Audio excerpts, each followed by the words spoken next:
Nós vamos estar aproximadamente 35 a 40 minutos juntos e eu vou tentar complementar o estudo que está sendo realizado aqui antes desta palestra, onde estamos falando de leis morais e, particularmente, uma delas, na sequência das leis, que é a lei do progresso. Para que não seja repetitivo, eu vou trazer algumas abordagens, vamos aterrissar no tema de várias maneiras, onde eu vou tentar mostrar para vocês que existem algumas coisas que nós somos expostos. Entre essas coisas pode ser até poesia, ok? E quando eu chegar na parte da poesia, eu vou fazer uma leitura interpretativa para não massacrar a poesia, né? Que a pessoa que fez com muito amor. Então eu vou tentar ver o espírito da poesia para ajudar-nos também aqui, tá? Nós vamos ver lei do progresso, como que eu posso ver isso até na doutrina espírita em vários momentos, sem ter que estar estudando aquele capítulo da parte 3 do Livro dos Espíritos. Okay? Eu comecei com o slide dizendo leis divinas, para que nós possamos contextualizar. A parte 3 do Livro dos Espíritos chama Leis Morais, que é uma categoria das leis divinas. Para nós, no Espiritismo, quando falamos leis divinas, nós extrapolamos o campo da percepção estreita de que divino é religioso. Porque quando eu falo H2O, água é lei divina. Quando eu falo de algum fenômeno eletromagnético, é lei divina. Porque Deus fez a parte física, Deus fez a natureza. Tudo que um cientista estuda em ciências naturais, ciências físicas, são leis divinas que são reveladas durante a trajetória da humanidade através do seu progresso de intelectualidade, de estudo, dedicação sistemática de um tema. Isso para que não pensemos que a lei física não faz parte da lei divina. Ok? Isso nos leva até entender que um cientista responsável de descobrir o mundo e revelar o descoberto, ele é um sacerdote da ciência. Então eu estou ampliando o conceito de sacerdote também. Não é só quem está no templo, na igreja e tocando assuntos religiosos. Porque quando eu dedico a coisa de Deus, e entre as coisas de Deus estão as leis naturais, físicas, eu estou tocando na divindade. Uma outra coisa é a moral, a espiritualidade. Então, o Espiritismo, quando chega no século XIX, olha para a humanidade, depois de um século de iluminismo, todos concentrando no pensamento, na intelectualidade, no cientificismo, e diz: nós não estamos em oposição.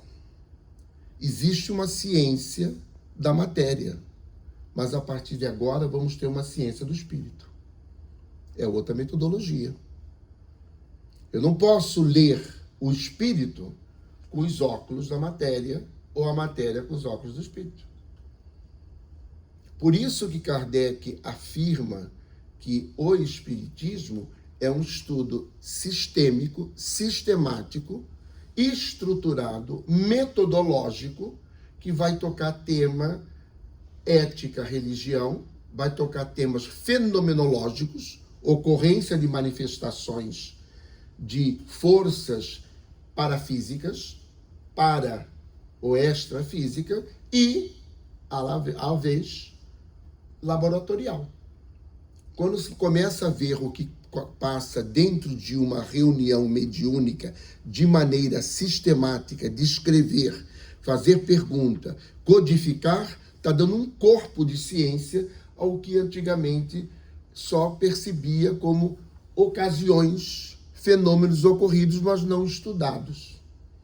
Porque o fenômeno espírita, ele existe desde que o homem existe. Não passou a existir depois de Kardec. Kardec organizou, codificou, utilizou o que naquela época tinha como paradigma para organizar. Tá? Naquela época, a filosofia era positivista, de colocar, foi a primeira vez que começou a fazer código penal, código civil, porque os códigos não eram assim. Não vinha com caput, inciso, cláusula 1.1.1.2, não existia. Até a Bíblia, até aquela época, não tinha as divisões como tem hoje, que a gente consegue dar um número. Versículo, capítulo. Eram todas compilações, mas não eram codificadas. Tá? Então, o que a gente vai conversar aqui, a lei do progresso, é parte de uma lei divina, assim como quando vai estudar física e vai falar que DDP igual a VV igual a RI, lei de Ohm. É a mesma coisa. Ok? E se nós vamos para as leis morais, que estão na terceira parte, essas leis vão falar de relações e relacionamentos. A relação do homem com Deus, você tem lei de adoração. Né? Você tem a relação do homem com ele mesmo, que permite a autotransformação, e a relação com o outro, que vai falar do outro com caridade.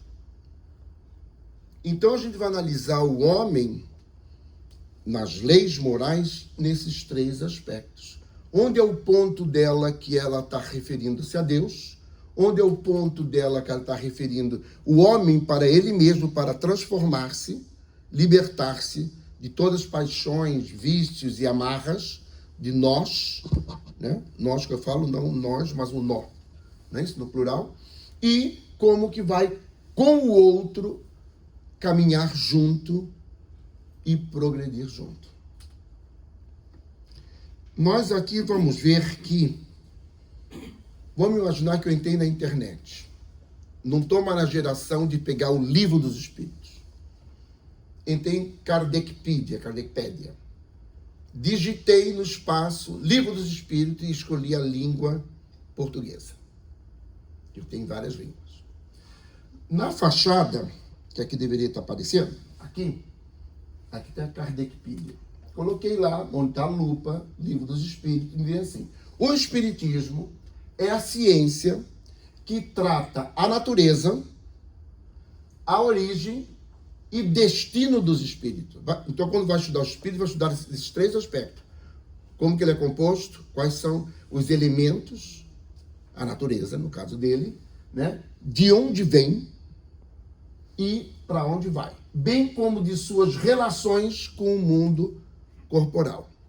Nessa definição pequena aqui, já tem uma palavra-chave que está vinculada com lei do progresso. Qual é essa palavra aqui que diz que tem progresso? Está implícito. Ciência. Quase, vamos lá. Não está na natureza. Ciência é o estudo, né? É o destino. Destino me indica que eu vou para frente. Haverá uma evolução. Então, na própria definição de espiritismo, já traz a ideia de que o espírito caminha, que o espírito vai. Eu não vou só estudar de onde vem e o que é e a relação que tem com o corpo. Eu vou também ver para onde vai. Se nós vamos ver, aqui eu vou projetar para vocês, os princípios do Espiritismo, nós temos que há 5 pontos básicos que vai fazê-lo diferente de outras denominações religiosas, ou religiosidades, ou doutrinas, ou ideologias, ou filosofias religiosas. Afirmamos a existência de Deus, sim. Falamos da imortalidade da alma. A alma é o espírito encarnado. Falamos que existe uma comunicabilidade entre os espíritos encarnados e desencarnados, que outras denominações religiosas não contemplam. Falamos que há uma lei de evolução e que essa evolução é através de múltiplas reencarnações. E falamos que tem uma pluralidade não só de reencarnações, como uma pluralidade de mundos materiais. Habitados por mundos. Não é isso? Entre 1, 2, 3, 4, 5, onde está a lei do progresso? Em que número? Lei da evolução. Então, se eu ler a definição bem breve do Espiritismo, já falei de lei do progresso, um destino. Se eu pego os princípios, já falei que há uma evolução. Agora, desse 1, 2, 3, 4, onde está aqui e agora? Aqui é lugar, agora é tempo. Em qual desses princípios está o tempo? Em qual desses princípios está o lugar?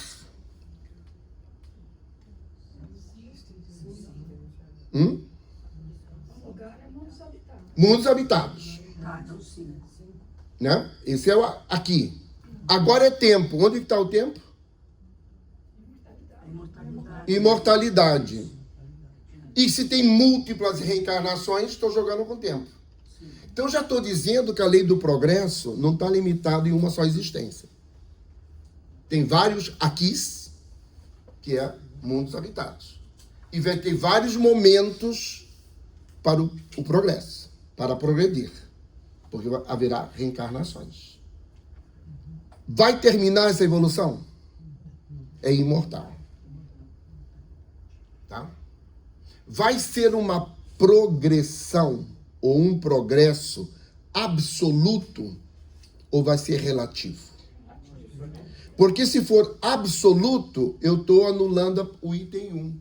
Eu estou falando que nós vamos chegar à posição de Deus. Então eu estou falando de progresso e perfectibilidade relativa e contínua. Então eu já tenho que saber que eu não vou ser perfeito. Qualquer tentativa minha, aqui nesse mundo ou no outro, de perfeição, já peguei o caminho errado. Filosoficamente, eu estou falando que eu quero o impossível, gente. Então, nesse momento, é o momento de parar e falar, vamos descer do cavalo, vamos ficar humildes, porque eu não vou conseguir ser perfeito. Vou progredir. Mas não vou ser perfeito absolutamente. Já chegamos a essas conclusões só nesse início, não é isso? Olhando o que está na frente de Wikipédia e vendo os princípios aqui. Bom, tudo no mundo físico, na ciência física, quando a gente estuda, está em movimento. E não para de descobrir. A ciência não vai parar um dia e falar, gente, já fiz tudo o que tinha que fazer por vocês, agora eu vou dormir. Não existe essa hipótese. Porque o que ela analisa fisicamente não para. Então, o destino da ciência, se no século XVIII nós conseguimos conceber e estruturar sistematicamente uma abordagem e damos nome de ciência, isso não para mais, porque a coisa analisada não para. A mesma coisa vai acontecer com o homem, porque o homem faz parte do mundo físico. Ele não vai parar. Então, a pluralidade de reencarnações, ela vai, até quando eu chegar a uma perfeição relativa, onde eu não necessite mais da relação corpórea. Onde eu sou ser desmaterializado. O que, por lógica, está dizendo que para eu me perfeicionar, eu preciso da matéria. Então, a lei moral e a lei material vão juntas. E se eu estou melhorando, o meu ambiente está melhorando. Se eu estou me regenerando, a Terra está regenerando.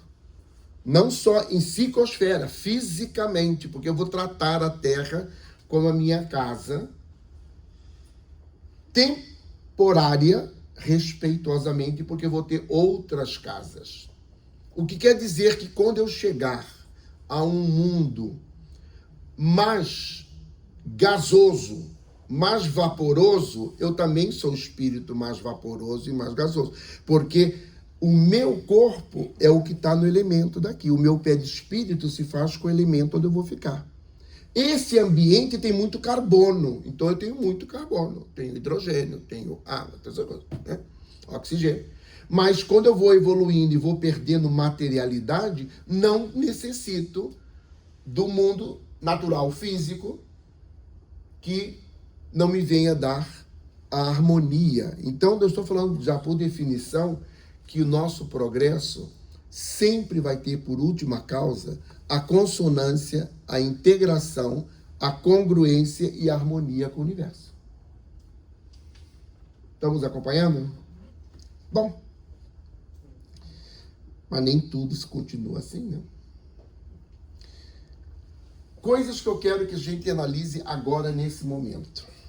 Mesmo quando eu penso que eu estou estancado e que eu estou parado, eu estou em movimento.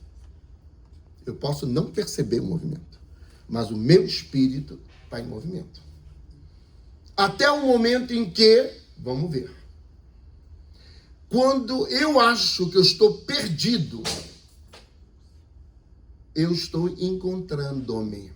Mesmo quando eu estou perdido e não consigo ver mais minhas pegadas, minhas marcas na areia, o meu espírito continua procurando-se. É a minha percepção que eu estou perdido. Mesmo quando acredito que eu estou errando, na verdade, eu estou preparando-me para o acerto. Porque pedagogicamente você aprende com erro. Você não aprende só com acerto. Errar é uma ferramenta pedagógica. Tá? Se como professor eu não crio condições para que o aluno erre algumas vezes, eu estou criando um aluno com a falsa percepção que ele é perfeito. E ele não é. A primeira vez que ele errar, ele vai colapsar. Vai ser um escândalo na vida dele. A primeira vez que ele errar, ele vai falar, mamãe não me ama mais. Porque ele pensa que o amor da mãe está com base na perfeição dele. Tá? E mesmo quando eu sinto que eu estou dando para trás, eu estou indo para frente. Mas não tenho a consciência. Eu estou agarrando um impulso violento. Sabe aquele 2 passinhos para trás e sair correndo mais rápido? Já viram todos quando vão fazer a largada da corrida que o pé está atrás, né? Que ninguém sai correndo com os 2 pés para frente, vai até cair de frente. Mas vai ter que fazer aquele pezinho para trás. Isso faz parte do físico. Então, mesmo quando eu penso que a sociedade está em decadência, ela não está, ela está em ascensão. É que eu estou fotografando a sociedade com um fato que está próximo da minha capacidade ocular de percepção. Se eu sou um esquimó, isolado e sem WhatsApp, nem sei que tem guerra no Irã. E para mim, Estados Unidos, né, e Israel já ficou o mundo inteiro, né? Como se todos estivessem aí. Como a tribo da Amazônia está na guerra já. Não é isso? Porque é o que eu estou percebendo. Eu estou tendo uma distorção óptica. Ok? Então, por isso que muitas vezes eu posso pensar que só tem coisa errada. Tá? É que a minha percepção do erro, ela é agrandada. Ok? E todas essas frases falam até o momento em que. Não é isso? Bom, até o momento em que a vida faz-me ver que eu estava indo na contramão. Olha o carro da entrada do Guilherme com a vontade e a disciplina ladeira abaixo. Até esse momento, eu consigo ver que... Opa!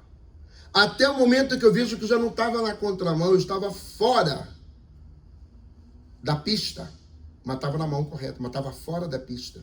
Eu não estava participando de cheio, eu estava vendo a vida passar. Ou eu estava fora de rumo. Quando eu estou fora de rumo, eu não estou caminhando em direção a Deus. Quando eu estou na contramão, eu estou contra o meu irmão. Eu não estou em movimento fraterno. Quando eu estou fora da pista, eu me abandonei. Olha a relação da lei moral com Deus, com você mesmo, comigo mesmo e com o outro. Mas sempre a vida vai me dar a possibilidade de ver que, de repente, tudo está acontecendo porque sou ignorante disso. Não fiz esse raciocínio todo. Não estudei. Não me contaram. Mas pode ser que eu sou ignorante porque eu desconheço. Ou pode ser ignorante porque eu conheço e ignorei intencionalmente o que eu conheço. Eu posso estar contramão, fora da pista e fora do rumo por essas duas razões. Ignorante não significa somente não conheço. É ignorar o que eu conheço. E quero provar o contrário. E vou me queimar. A gente não sabe quando a mamãe fala, não põe a mão na tomada, já conheço. Mas eu ignorei. Agora que eu queimei, agora... Então não é porque eu desconhecia. Desconhecia o efeito, mas não o fato que não podia. Tá? Isso me leva a ver que algumas vezes na vida, como eu estou caminhando, pensando que eu estou dando para trás, estou estancado, não estou... A vida me sacode e vê que eu entro num ponto onde me tira o tapete, eu me sinto no vazio. É como se eu tivesse até agora acumulado uma cota zero. Sempre haverá um momento em que, nesta vida ou na próxima, porque eu posso ter vários aquis, vários mundos, onde a cota é zero. Estou nulo, me sinto vazio. A vida fala, stop. Eu penso, a vida parou? Mas eu vou fugir dessa pergunta que me dói e vou falar, ou foi o automóvel, a autoilusão? Carlos Drummond de Andrade, CDA. Um dos poemas mais curtos e mais fortes da humanidade é quando a vida me leva à ideia, eu não construí nada, a vida parou, a vida não para. Mas eu não quero olhar isso aí. E vou fingir que foi o automóvel. É aquela situação onde você está morando no pois é. Sabe aquele pois é? Esse pois é dói. É o famoso e agora, José? Olha meus óculos quebrados, meu paradigma, o que eu pensava que era meu mapa. E agora, José? A festa acabou, a luz apagou, o povo sumiu, a noite esfriou. E agora, José? Você que é sem nome, que zomba dos outros, que faz versos, que ama, protesta. E agora, José? Está sem mulher, olha a cota zero, está sem discurso, está sem carinho, já não pode beber, já não pode fumar, cuspir já não pode, a noite esfriou, o dia não veio a utopia, e tudo acabou, e tudo ficou, e tudo mofou. E agora, José? E agora, José? Sua doce palavra, seu instante de febre, sua gula, seu jejum, sua biblioteca, sua lavra de ouro, seu terno de vidro, sua incoerência, seu ódio. E agora? com a chave na mão, quer abrir a porta. Não existe porta. Quer morrer no mar, mas o mar secou. Quer ir para Minas, Minas não há mais. José, e agora? Se você gritasse, se você gemesse, se você tocasse a valsa vienense, se você dormisse, se você cansasse, mas você não morre. Você é duro, José. Sozinho no escuro, qual bicho do mato, sem teogonia, conhecimento do nascimento de Deus, sem parede nua para se encostar, sem cavalo preto que fuja a galope, você marcha, José. José, para onde? Carlos Drummond de Andrade. Está falando que o espírito continua. Não para. Mesmo que a vida chegou à ideia de que estou em zero. Vou começar de novo.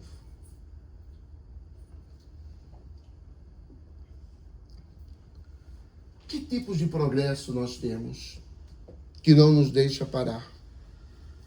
Será um progresso físico, tecnológico, onde eu trato a terra, eu melhoro as minhas condições de vida? E por que esse progresso, a lei do progresso, é uma das mais consoladoras revelações do Espiritismo? E não é consolador porque me conforta. Por quê? Significa que eu sempre vou para frente, mesmo quando eu tenho a ideia de que eu estou parado. Mesmo que eu não queira, faço rebeldia ao progresso. Haverá uma planeação reencarnatória compulsória e um peteleco na orelha, assim, siga adiante. Você pode, José. E em que direção eu vou? Nós sabemos que nós vamos à direção do Pai, em nossa reconquista, com a autotransformação, e vamos pelo movimento da caridade aos nossos irmãos.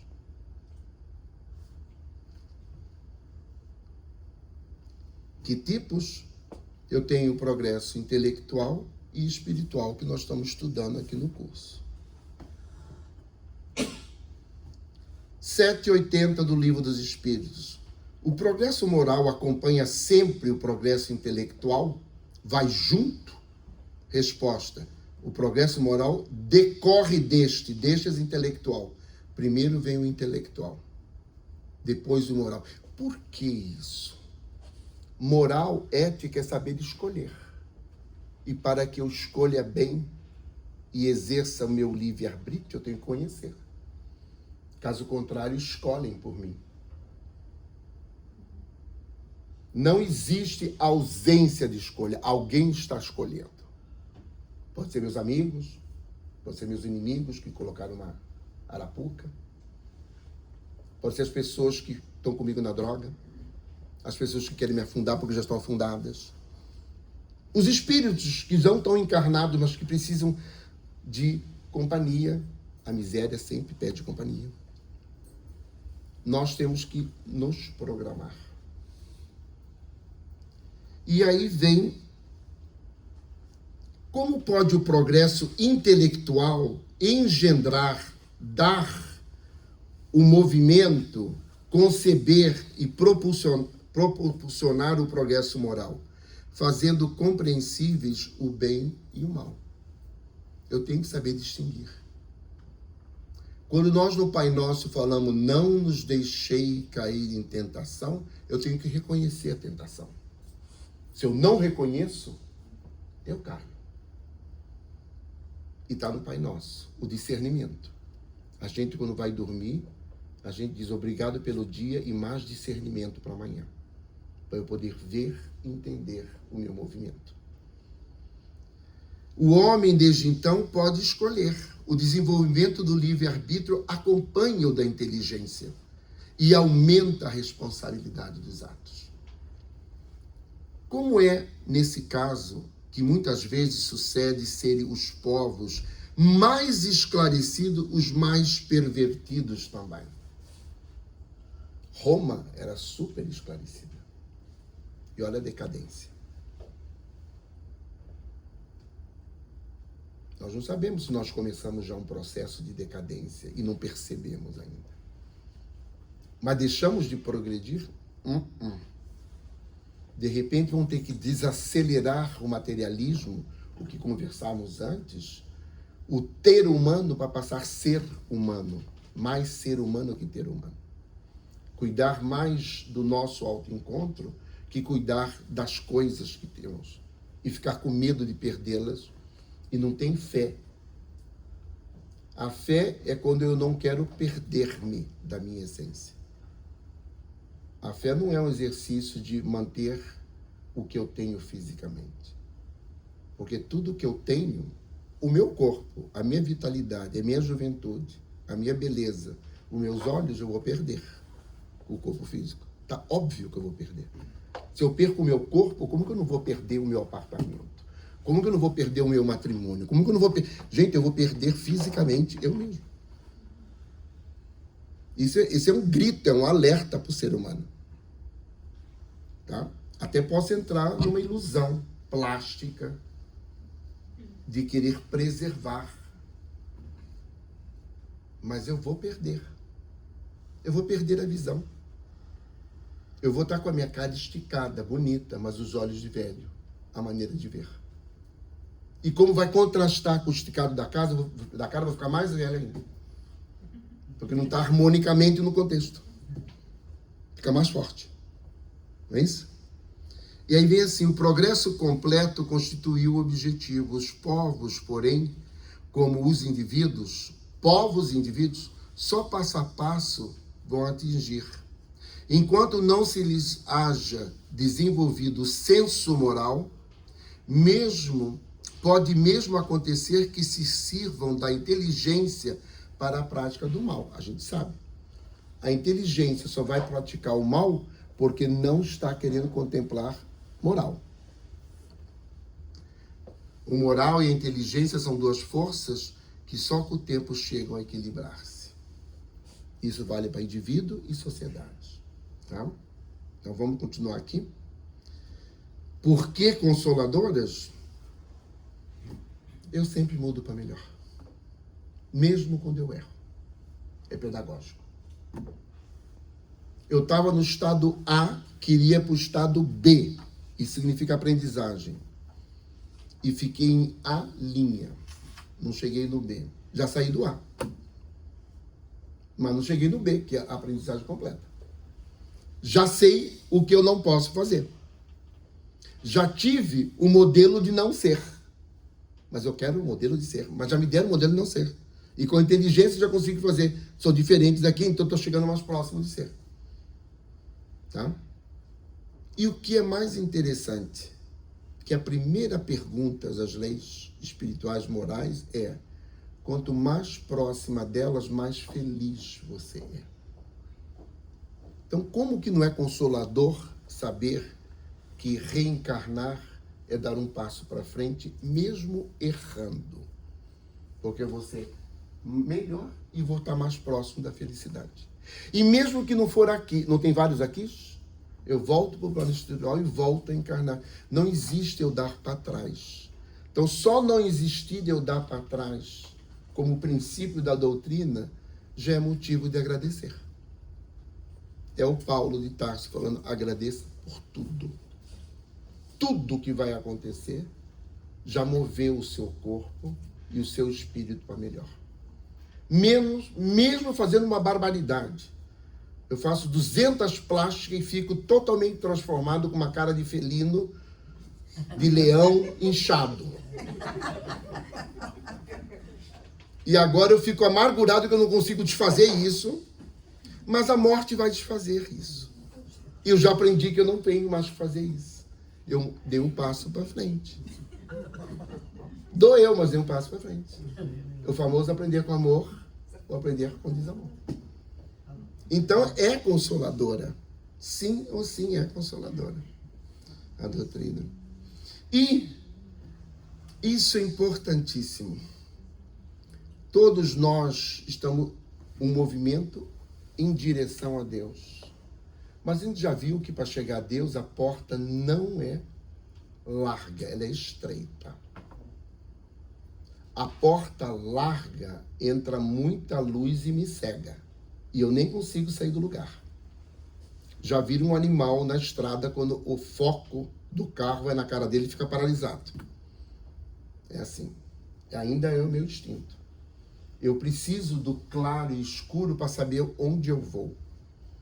Se tudo abre de uma hora para outra eu não estou preparado, não vou.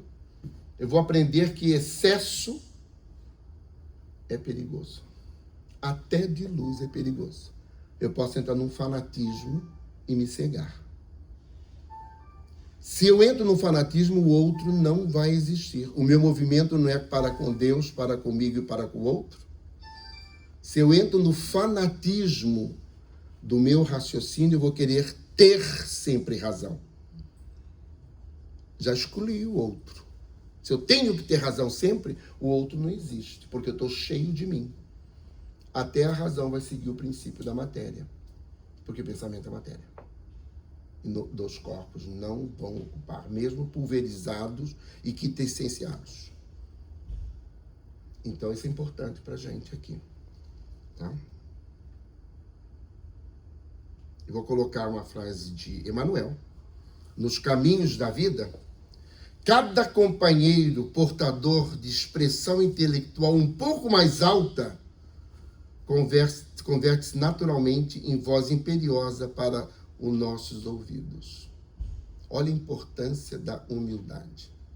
Se eu tenho alguém que tem uma intelectualidade mais desenvolvida, em vez de ficar com inveja, ouve, porque ele está abrindo porta.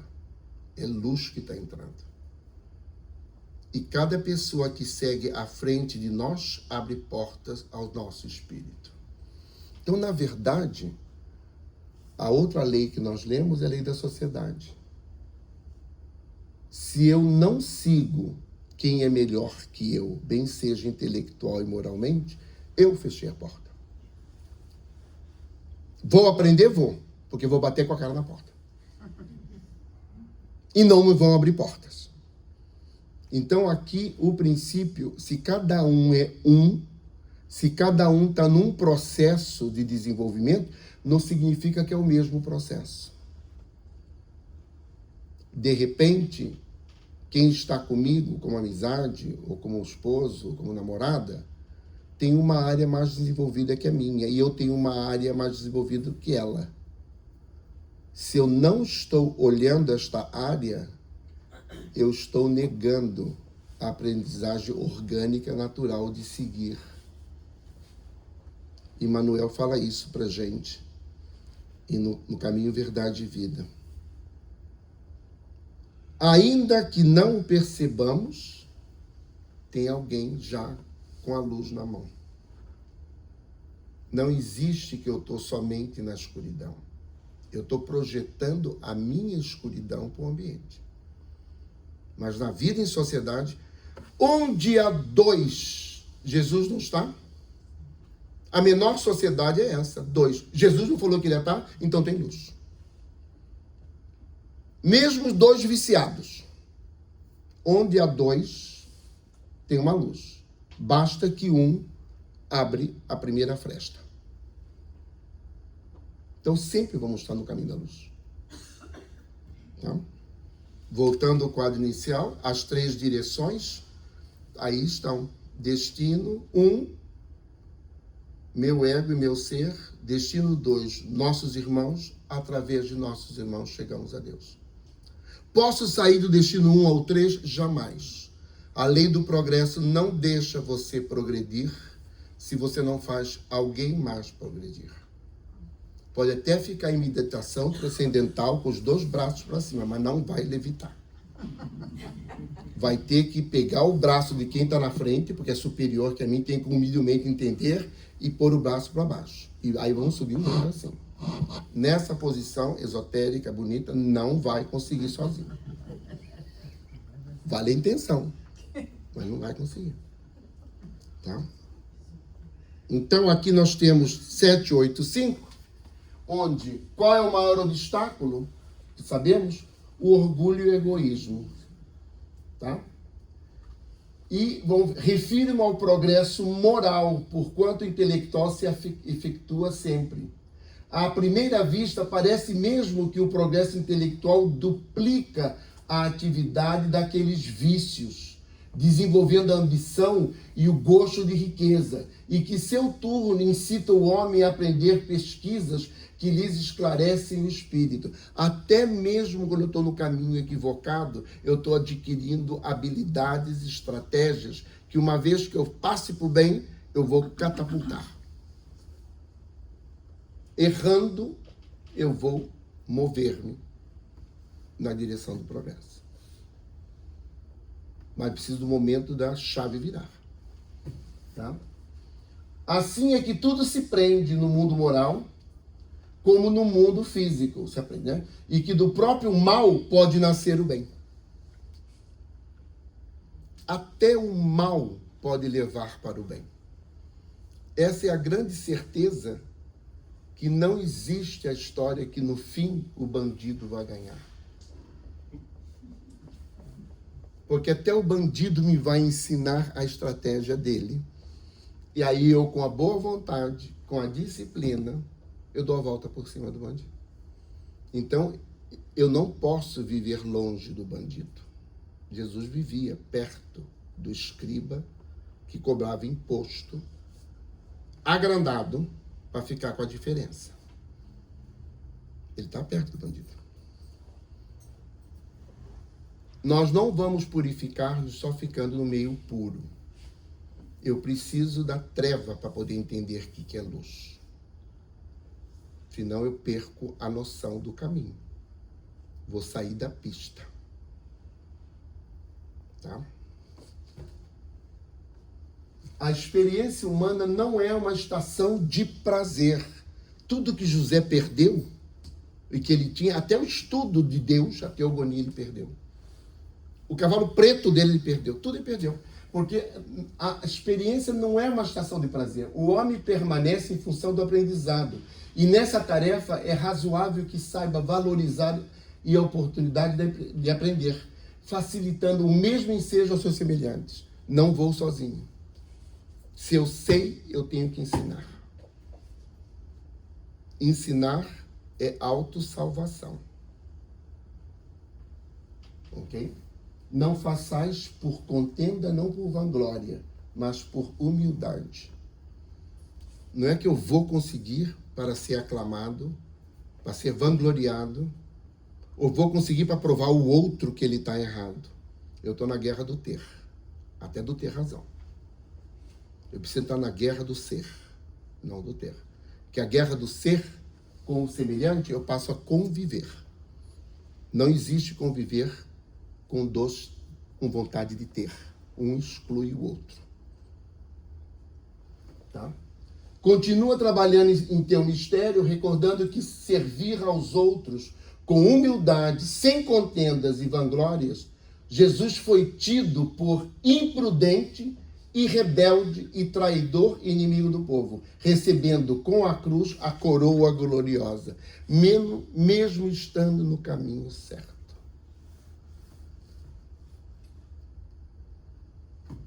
Ele saiu da cruz do prego e tem a coroa gloriosa. E onde que eu vejo todas as oportunidades? Estão vendo? Passando por esta porta. Essa porta me indica que haverá mais possibilidades. E eu sei disso até quando eu contemplo a lápide do túmulo de Kardec. Esse é o frontispício da lápide, onde está escrito aqui, vamos colocar aí, nascer, morrer, renascer, né? Essa é a lei. E ainda renascer, essa é a lei. Tá? Se nós olharmos aqui, Este é o túmulo de Kardec, que é um túmulo à maneira druida da existência dele. Lá em cima tem nascer, morrer, renascer, em português traduzido como ainda, né? Que pode ser traduzido uma vez mais, que é a palavra encore, né? E progredir sem cessar. Tal é a lei. Tá? Eu coloquei. Esse é onde que está no cemitério de Paris, né? Père Lachaise. E só por saber, tem muita gente que faz especulação dessa frase. Tá? Essa frase vai aparecer na Revista Espírita, aparece num livro que se chama Les Quatre Evangelhos, os Quatro Evangelhos, que é escrito por essa pessoa, okay? 2 vezes em 2 páginas diferentes. Na biografia de Kardec, escrita por essas 2 pessoas, Zeus Voantil e Francisco, aparece isso aí. E até hoje não conseguiram determinar de onde vem a frase. Se encontra uma frase muito parecida numa obra de Goethe, em alemão, tá? Que é uma obra que é sobre afinidade, sobre atração seletiva. Tá no capítulo 9 da primeira parte. Aparece essa frase. A única diferença é que não tem a palavra encore, ainda, uma vez mais. Mas a frase aparece. Então, e Kardec falava perfeitamente alemão. Tá? Mas o que é mais importante, ele não pediu para colocar lá. E isso não colocou o dia que ele foi enterrado. Foi 3 anos depois que apareceu, que foram colocar isso aí. Foi intencional. Resumiu a doutrina espírita para a gente. Ou seja, o nosso progresso, progredir é sans cesse, sem parar. Muito obrigado por estar junto aqui. Espero que a gente tenha ilustrado mais o que vamos estudando e vamos lembrar dessas palavras na próxima sessão aqui do curso. Obrigado, Cindy.